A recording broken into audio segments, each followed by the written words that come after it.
So we can break apart the hit me if I seem a little unimpressed with this. An antisocial pessimist, but usually I don't mess with this, and I know. Hey friends, welcome back to another Power BI challenge. In this time, we're gonna dive into the model setup challenge, and I'm gonna show you that how you're gonna find out the solution. That maybe you're gonna explore this challenge in the future. Then this video might be helpful to you. So let's do that. First of all, I'll import the data. I have another file for this challenge. You can also download that file from the description below. So first, import the data first. So I'll import it first. So I'll have the filter relation data. So let's import the tables instead of sheets. Let's load it.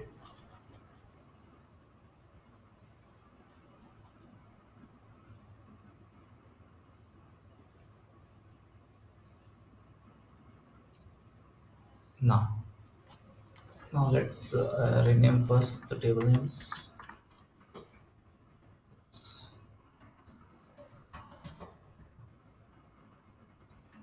And it also this. So let's go to this model view now. Let's minimize this so you can see what I'm trying to convey now.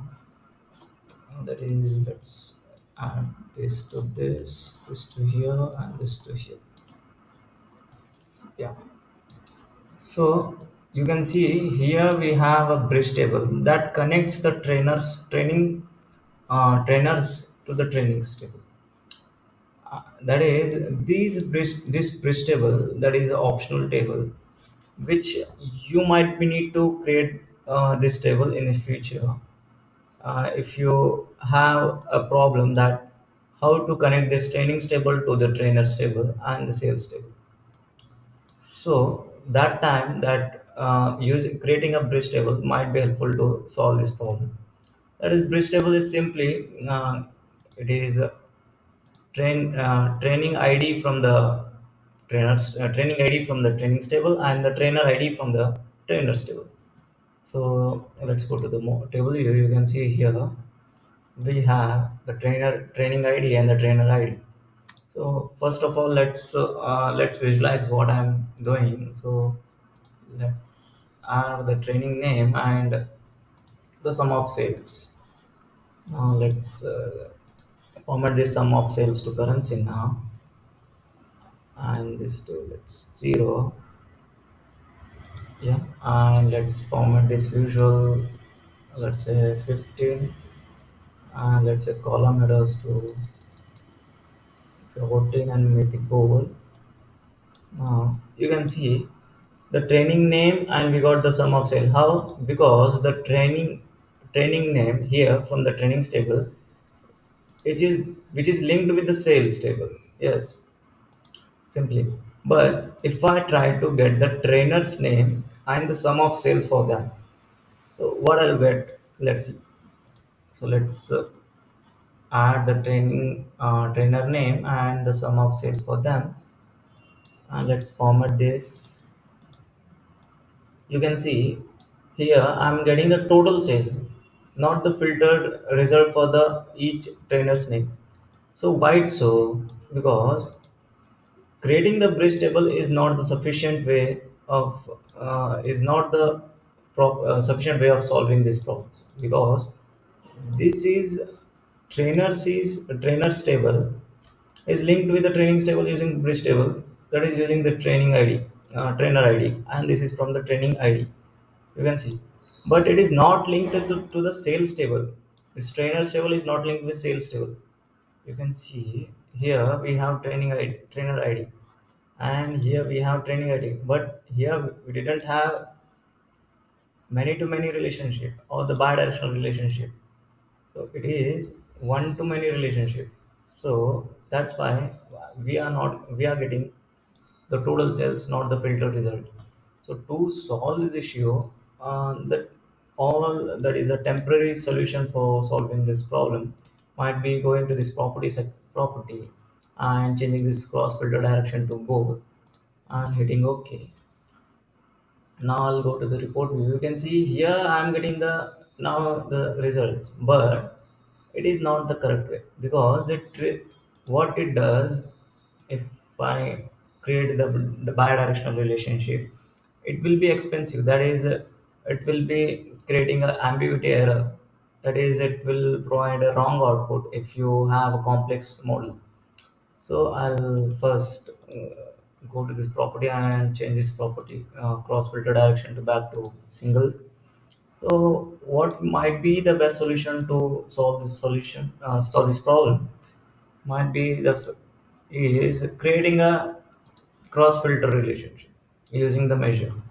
That is, let's create a measure that is cross filter equals to let's calculate what I want the total sales. I didn't create a total sales measure, so I'll use sum x sum, and I'll use sales table sales, and the filter expression I'll use cross filter function.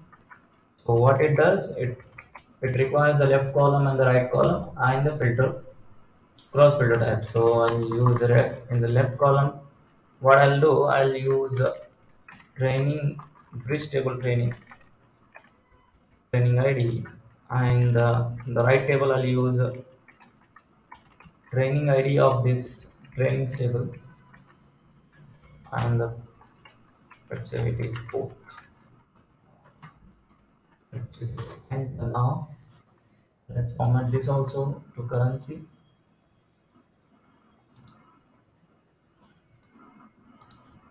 Now let's select this visual and add this cross filter to it.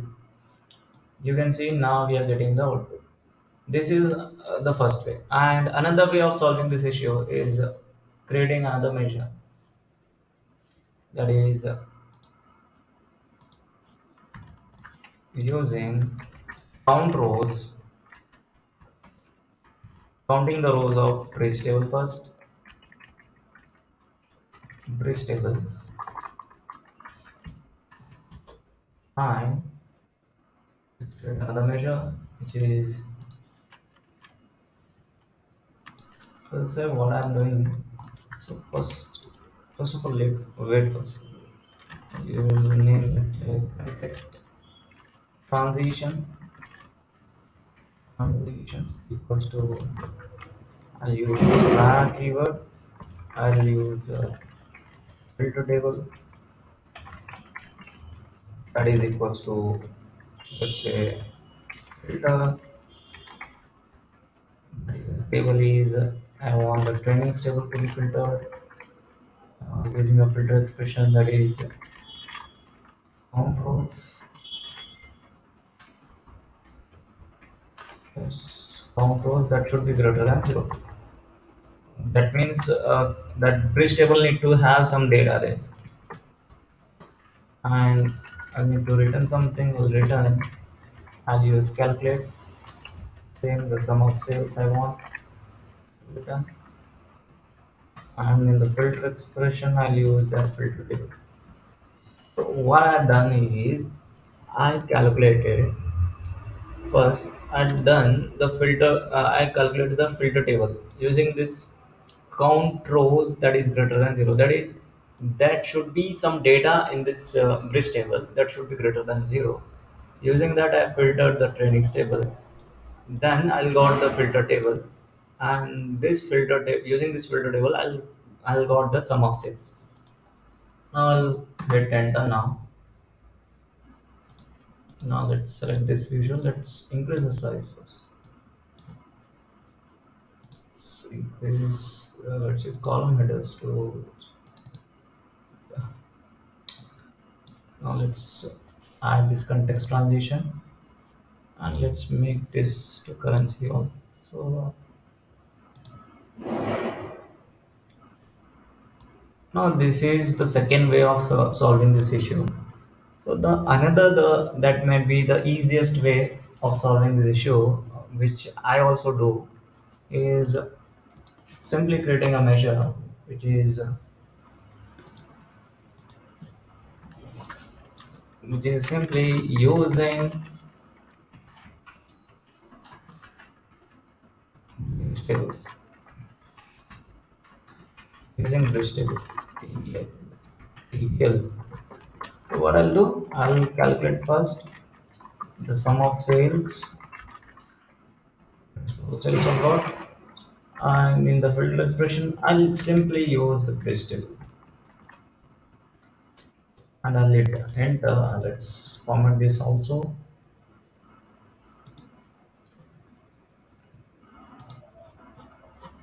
Let's select the visual and select this using bridge table. Now you can see we have three ways, best way of solving this issue.